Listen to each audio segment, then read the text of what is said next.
wa joy ka butangan sa akong kalipay nga gitagaan ko ni Gob og balay. Wa ko magdahom nga sa ahong kapobrehon. Napa joy na luoy.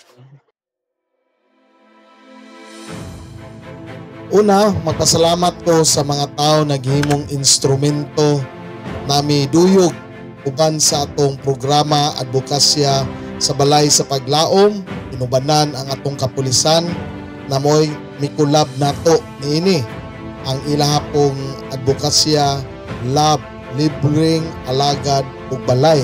Kaning programa ha, actually nahimugso ni sa panahon ni Colonel Batuan o tungod kay si Colonel Batuan gaplano na manghatag og balay, iyat ang giduol si Congresswoman Banban.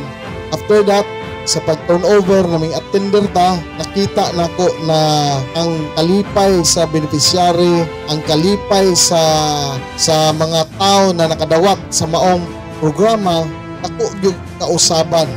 Nagpasalamat ko sa atong gobernador karon ug sa iyang kapika sa kinabuhi si Ma'am Banban. Daghan kayong salamat sa inyong total karon Pasko regalo.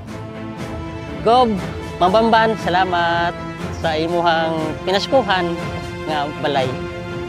So aning dapita, daghang salamat o sa kanunay, Abante Cortez, Abante Bohol.